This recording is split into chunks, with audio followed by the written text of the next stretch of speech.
اکیلا حسین بوجھل قدموں سے چلتے ہوئے ایک بلندی پہ آئے، بلندی پہ کھڑے ہو کے آواز دی، حل من ناصر ینصرنا، ہے کوئی جو ہماری مدد کے لیے آئے؟ حل من مغیث یغیثنا، ہے کوئی جو ہمارے استغاثے پہ لبیک کہے؟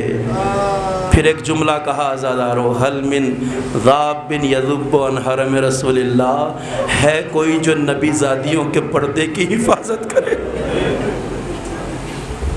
اجرکم اللہ۔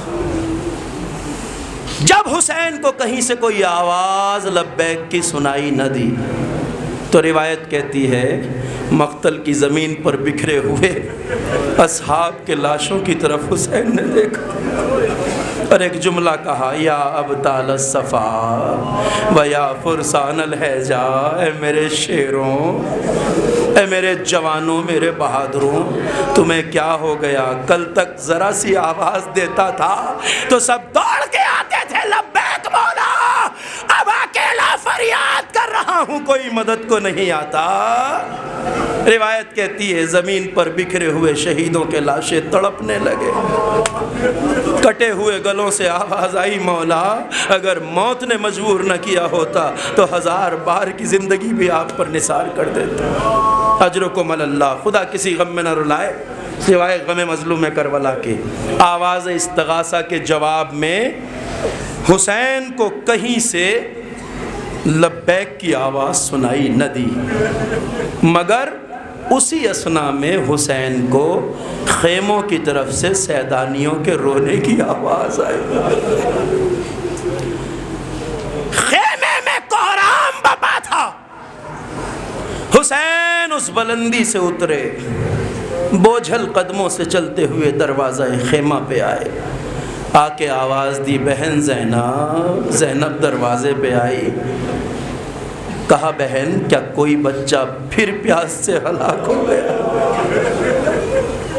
کہا ماں جائے کوئی بچہ تو ہلاک نہیں ہوا، مگر بھیا آپ کی صدائے استغاثہ سن کر علی اصغر نے خود کو جھولے سے گرا دیا۔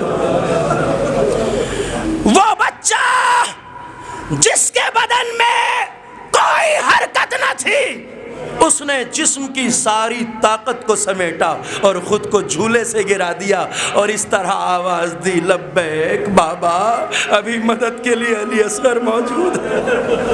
اجرکم اللہ، اجرکم اللہ۔ خدا کسی غم میں نہ رلائے سوے غم اہل بیت کے۔ مجلس بس چند مصائب کے جملے، گہوارہ علی اصغر علیہ السلام برآمد ہوگا، بس چند فکرے مجلس تمام۔ حسین نے کہا بہن میں اپنے لال کے مقصد کو سمجھ گیا، لاؤ علی اصغر کو میرے ہاتھوں پہ دے دو۔ علی اصغر کو آقا کے ہاتھوں پہ دیا گیا۔ ابھی چند قدم چلے تھے کہ دروازہ خیمہ سے ماں کی آواز آئی، آقا علی اصغر کو کہاں لیے جا رہے ہیں؟ تو ماں کے دل کو تسلی دینے کے لیے کہا، رباب میں تیرے لال کو مقتل میں لے جا رہا ہوں، سوال آپ کروں گا شاید کوئی ان میں صاحب اولاد ہو جسے تیرے لال پہ ترس آ جائے۔ لے کر آئے علی اصغر کو اور سوال آپ کیا، کہا میرا یہ ننھا سا بچہ 3 دن کا پیاسا ہے، خیموں میں پانی نہیں ہے، اس کی ماں کا دودھ بھی خشک ہو چکا، اگر تم میں کوئی صاحب اولاد ہو تو اسے پانی پلا دو۔ کوئی جواب حسین کو نہ ملا تو روایتیں کہتی ہیں آقا نے کہا کہ بیٹا، کہا اگر تم یہ سوچ رہے ہو کہ اس بچے کے بہانے میں پانی پی لوں گا تو لو میں اسے خاک پہ لٹائے دیتا ہوں، آ کے خود پانی پلا دو۔ علی اصغر کو جلتی ہوئی خاک پہ حسین نے لٹا دیا، خود چند قدم پیچھے ہٹ گئے، مگر پھر بھی کوئی پانی پلانے کو آگے نہ آیا۔ اب جو صاحب اولاد ہے مجھے جواب دے، حسین ایسی جلتی ہوئی زمین پر اپنے پھول سے بچے کو کتنی دیر دیکھتے؟ آگے بڑھے، علی اصغر کو اٹھایا، سینے سے لگا لیا، ایک جملہ کہا، اصغر میرے لال، تیرا بابا جس طرح بھی پانی مانگ سکتا تھا مانگ لیا، میرے لال تو حجت خدا کا فرزند ہے، تو اپنی حجت اب خود تمام کر دے۔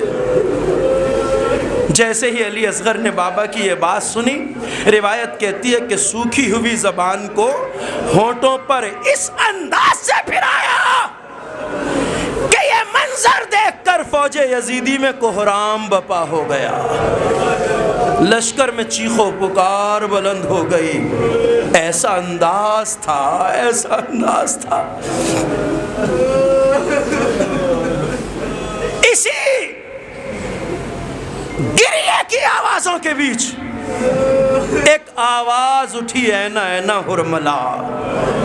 یہ نہیں کہا گیا کہ کوئی جا کے پانی پلا دو، یہ کہا گیا کہ لشکر کا سب سے بڑا تیر انداز کہاں ہے، آگے آئے۔ ہرملا آیا، 3 بھال کا تیر جوڑا، علی اصغر کے گلے کا نشانہ لیا۔ روایت کہتی ہے کہ جب تیر مارا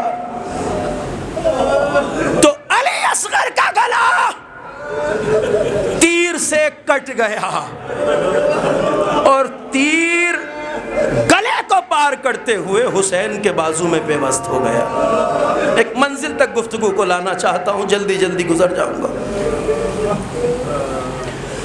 جب علی اصغر کے گلے پہ تیر لگا تو مقتل میں ایک جملہ لکھا ہے، فَانْقَلَبَ الصَّبِيُّ عَلَى يَدَيْ الْإِمَامِ، بچہ باپ کے ہاتھوں پہ پلٹ کے رہ گیا۔ پتہ ہے آپ کو یہ ایسا کیوں ہوا؟ بچہ باپ کے ہاتھوں پر الٹ کے رہ گیا، اس کی وجہ یہ تھی کہ تیر کا وزن زیادہ تھا، علی اصغر کے وزن کم تھا۔ جدھر تیر ڈھلکا ادھر ہی لاشا ڈھلک گیا۔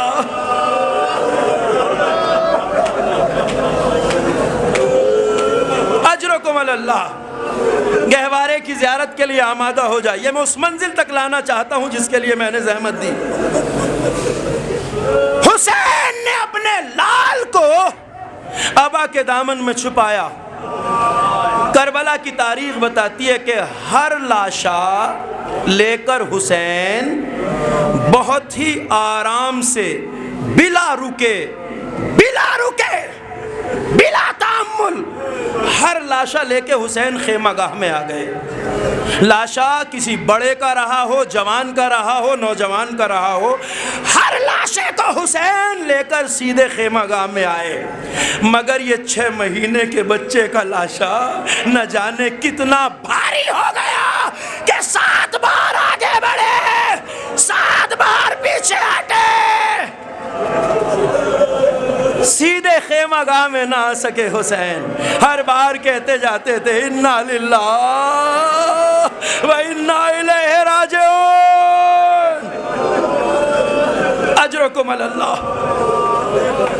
آخر ہمت کر کے در خیمہ پہ آئے، اور روایت کہتی ہے کہ جب دروازے خیمہ پہ حسین آئے تو سب سے پہلے خیمے سے جو نکلی حسین کی 4 سال کی سکینہ تھی۔ بچی باہر آئی، ابا کے دامن کو پکڑا، آواز دی، بابا بھیا کو پانی پلا لائے بابا۔ اچھا کیا بابا، مگر بابا میں بھی تو پیاسی ہوں۔ حسین کوئی جواب نہ دے سکے، بس ابا کا دامن ہٹایا۔ سکینہ نے گلا کٹا دیکھا، آواز دی، اماں میرا بھیا مارا گیا۔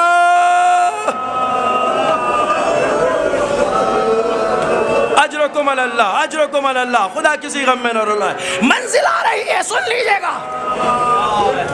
جیسے ہی سکینہ نے تڑپ کے یہ کہا، دروازے خیمہ پہ کلیجے کو تھامے ہوئے رباب آئی۔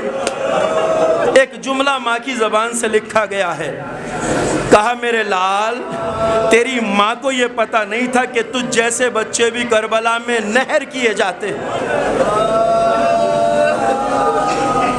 اکیلا لاشا ہے علی اصغر کا، اکیلا لاشا۔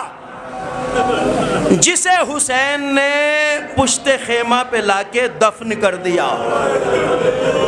اکیلا لاشا ہے جسے حسین دفن کر سکے۔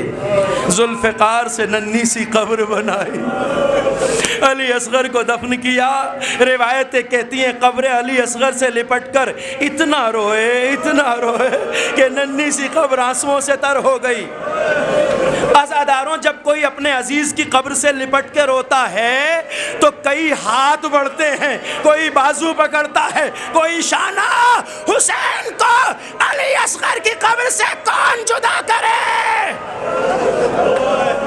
مقاتل میں لکھا ہے بس آسمان سے ایک آواز آئی، حسین اب علی اصغر کی قبر سے اٹھ جاؤ، اس لیے کہ اللہ نے جنت میں ایک دودھ پلانے والی کا انتظام کر دیا ہے۔ آخری روایت مجلس تمام۔ کربلا میں 11 محرم آئی۔ 11 محرم کو جب سیدانیوں کو ننگے سر پشت ناقہ پہ بٹھا دیا گیا تو شہیدوں کے سروں کو نوک نیزہ پہ رکھنے کی تیاری ہوئی۔ سروں کو جب گنا گیا تو کسی شقی نے کہا ہم نے 72 قتل کیے ہیں، ایک سر کم ہے۔ یہ دردناک روایت سن لیجئے، مال مجلس حاصل ہو جائیں گے۔ کہا ایک سر کم ہے۔ عمر سعد نے پوچھا کس کا سر؟ کسی ملعون نے کہا کہ اس بچے کا سر نظر نہیں آتا جسے حسین سب سے آخر میں لے کے آئے تھے۔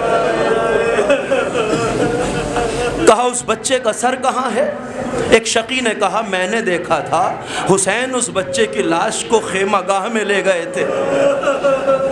ایک اور شقی نے کہا کہ میں نے دیکھا تھا حسین نے پشت خیمہ پہ کہیں اس بچے کو دفن کیا تھا۔ اب منظر ملاحظہ فرما لیجئے، کلیجے کو تھام لیجئے۔ روایت کہتی ہے کہ حکم ہوا اس قبر کو تلاش کیا جائے۔ سیدانیہ پشت ناقہ سے یہ منظر دیکھ رہی تھی، لمبے لمبے نیزے لے کر نیزہ بردار کربلا میں نرم زمین کو تلاش کرتے ہوئے آگے بڑھے، نیزہ چبھوتے جاتے تھے نرم زمین کی تلاش میں۔ جب یہ منظر ہو رہا تھا تو پشت ناقہ پہ بیٹھی ہوئی سیدانیہ بے توجہ تو نہیں ہو سکتی تھی نا عزادارو۔ روایت کہتی ہے زینب بھی دیکھ رہی تھی، ام کلثوم بھی دیکھ رہی تھی، رباب بھی دیکھ رہی تھی۔ نیزہ بردار نیزہ چبھوتے ہوئے آگے بڑھ رہے تھے۔ روایت کہتی ہے یکایک ایک لعین کا نیزہ ایک نرم زمین میں دھستا چلا گیا۔ اب جو منظر ہونے والا تھا زینب سمجھ گئی، سواری پہ بیٹھے بیٹھے زینب رباب کے سامنے آ گئی۔ یہ منظر رباب نہ دیکھے۔ رباب نے کہا شہزادی سامنے سے ہٹ جائیے۔ اب جو نیزہ باہر آیا ننھا سا لاشا، نیزہ